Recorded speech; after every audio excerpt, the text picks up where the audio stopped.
Thanks, everybody. Welcome to this fantastic webinar. Thank you to my friends from GetResponse for putting this together. Why email is Madonna and Facebook is Lady Gaga. Hashtag for today's event is hashtag email versus VS Facebook FB. Email VS FBIM at Baer. They are at GetResponse. You'll see that on the slides. Let's get right to it. This is a critical time for digital marketers. It's a critical time for all of us, partially because online now is everywhere. Look, I am not a young man. I did not believe that we would ever be in a circumstance where we spent more time on anything other than television. And we are absolutely at that point today. In fact, new research from Millward Brown shows that per day in the United States, on average, adults spend 147 minutes on their smartphone, 113 minutes on television, 108 minutes in front of a computer, and 50 minutes in front of a tablet. And so you see, when you add up the time spent on other screens beyond the television screen, it's not even close. So as digital marketers, this is probably great news because people are now spending more and more and more and more of their day in the media and the venues that we are actually working in. But it's not all good news because there's some things that are true online that are not true offline. And one of those is that online in particular, marketing and customer service have collided in ways that really are unprecedented, in ways that just don't happen offline and certainly didn't happen a few years ago. So I want to show you what I mean. I want to start off here with a imagining exercise, okay? So wherever you are out there in the world, I want you to imagine that you are at a motel, and it is a bad motel. It is this kind of bad motel. So what would you do about that? Now, back in the day, a few years ago, what you might do is trot on down to the front desk and you might say, this room is unsatisfactory. But now, of course, you probably wouldn't do any of those things. You would just grab your smartphone and go to tripadvisor.com or something similar, and you would leave a review. You would express your displeasure in real time. And our expectations of what businesses can and should do for us online are really high and getting higher. According to Edison, 42% of Americans who have complained about a company in social media expect a response within 60 minutes. Most companies are not prepared to do that. They're just not set up to do that. It's coming, it's happening, but they're just not there yet. Now, the other thing that's a real challenge, I think, for digital marketers, for all of us, is that we have online unbelievable competition for attention, extraordinary competition for attention, like never before, and certainly not the same thing that happens offline. I want to show you what I mean. I want to show you my actual Facebook feed. Okay, this is real. This is actual real stuff. First thing I see on Facebook is this post from my friend Dave Thomas. Dave is the head of social media strategy at Salesforce.com, and here he's talking about the fact that his son Conrad made a windmill at Lego Camp. Oh, right? It's the kind of things you see on Facebook. Next, I saw a post from my friends at the Upland Brewing Company, which is the local brewery here in my hometown of Bloomington, Indiana. And apparently they are going skydiving for a company trip. Next, I saw something from my wife complaining about something on Facebook. And then I saw something from one of our clients, the Wyoming Office of Tourism, talking about a film contest that they're having. So let's recap for a little bit. My Facebook feed is something like this, right? Something from a friend, and then something from a company, and then something from a family member, and then something from a company. And guess what?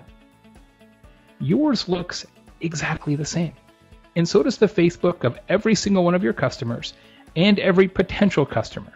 In fact, so does Twitter, so does Instagram, so does Pinterest, and even, in fact, maybe in particular, the email inbox. They are combinations of personal and commercial relationships, and that doesn't happen offline. My friend Dave is not, buying magazine ads to make sure that I know his kid made a windmill. My wife is not complaining via direct mail or billboards, but online, whatever it is that you're trying to do, send an email, be on Facebook, you are being seen adjacent, literally side by side, next to messages from people that we actually love. So, my friends, your competition is not the other companies that sell whatever it is that you sell. Online, your competition is everything. So how do we fix that? How do we take advantage of these big shifts as digital marketers? I think that the solution for all of us, every single one of us, is to stop trying to be amazing and just start being useful. That if you focus your email and your social media on help, not hype, good things will happen.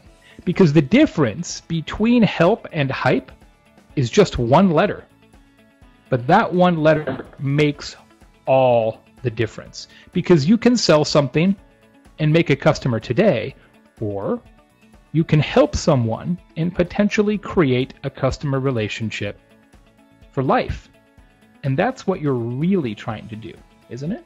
One of my favorite examples is from Hilton Hotels. Hilton has a program on Twitter called Hilton Suggests. It's at Hilton Suggests. And this program started very humbly. They took volunteers from 20 or so hotels from across the US. This program's now expanded into hundreds of hotels all around the world. But they said, look, we know that you already have a job. You might be in food and beverage or concierge, or you might be in the front desk or whatever. But what we would like you to do is, in your spare time, when you have a chance, could you just pay attention to Twitter?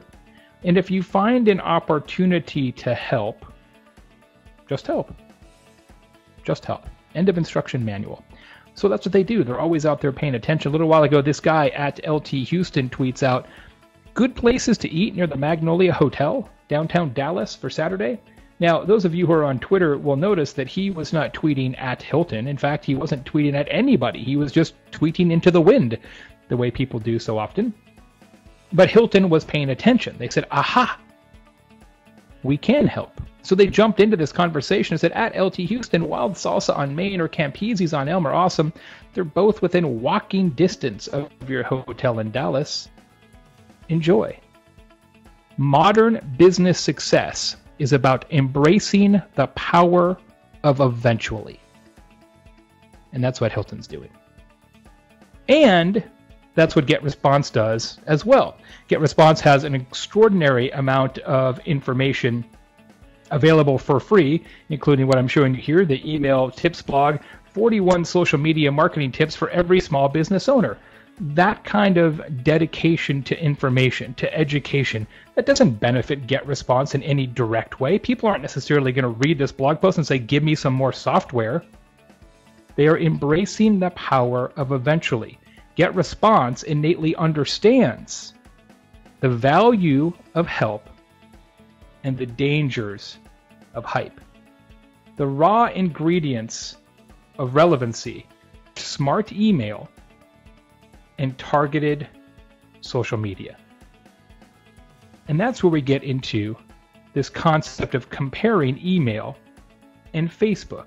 You see, email and Facebook are much more alike than they are different. We almost never talk about this, but they're much more alike than they are different.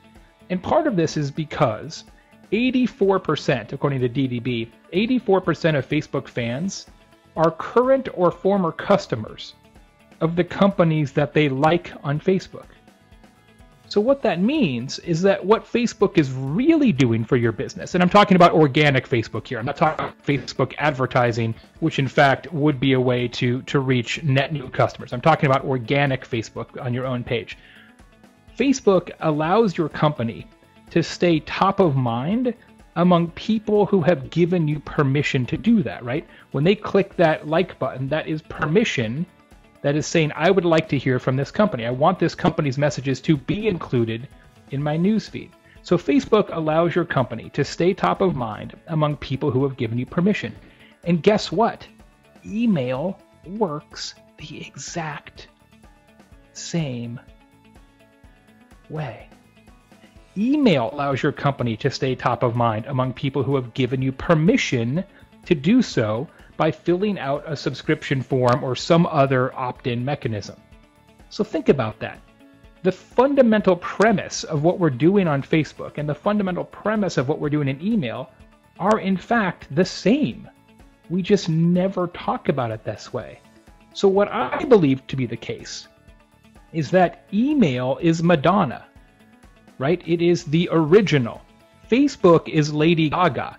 Basically the exact same thing, but just with a fresh coat of paint. They are the same strategy, the same concept, the same set of circumstances in almost every way. Your Facebook page is essentially your email newsletter with smaller pictures broken up into tinier bits. Now, we talked about relevancy being the key to utility, and I want to show you two different types of email, social, and in some cases, mobile relevancy. Okay? Now, the first one is circumstantial relevancy. This is when you are super relevant to a customer or prospect based on what happens to be going on in their life at that given snapshot in time. Okay? So here's an example of circumstantial relevancy that's actually really easy to do, but very effective. There is a real estate company in New York City called the Corcoran Group. And I just wrote about these guys recently. Last week I published a brand new book called Utility for Real Estate. It's all of these principles specifically for the real estate industry. That book is only $2.99 on Amazon. And we talked about the Corcoran Group in that book. And what they do is they've set up all kinds of automated tweets. And they use the IFTTT system. If you're familiar with that, it's IFTTT.com. And it allows you to set up all kinds of triggered circumstances. So in this case, every time it rains, they've hooked it up to weather.com. So every time it rains, they automatically tweet this out. It's raining, and insert actual temperature here. So take advantage of our best things to do in New York City when it rains. If you click on that link, you get a Foursquare tips blog post that they created, which is the best things to do in New York when it rains. They have a similar tweet that happens automatically every Sunday at 11 a.m. that says, hey, it's Sunday at 11 a.m. Go here to see our best favorite places for brunch in New York City, etc. And they have dozens of these set up. Total cost, $0. GetResponse has a fantastic example of circumstantial relevancy as well. If you go into the Learning Center, right, they automatically sort this based on what your circumstances are. 21 ways to build a mailing list if you need a mailing list, how to build your email list, how to create autoresponders, how to make money with GetResponse. They customize this data based on what they think you're going to need from them at that snapshot in time, so that you don't have to spend all kinds of hours clicking around their website trying to find what you actually need. They're making it really, really easy for you. Definitely a best practice and a great example of circumstantial relevancy. As I mentioned, there's lots more ideas about utility and useful marketing, about email, about social media in my best-selling book, Utility. That's what it looks like. You can get it all the places that books can be gotten. If you're in real estate, there's a special ebook for real estate. If you're in accounting, there's a special ebook for accounting as well. Would be delighted if you get a chance to pick up a copy of the book. Utility is marketing that matters. It's marketing so useful that people would pay for it. You can and should work with GetResponse to use email and social media to create utility, to create marketing that people actually want to receive. I hope you'll get started as soon as we're finished with a couple of questions. Thanks so much for joining us today. I am Jay Baer. You can reach me at convinceandconvert.com, our award-winning blog. We do 8 blog posts a week, all about content like this. We have a daily email, 2 weekly podcasts, all kinds of utilities for you. And let's take some questions.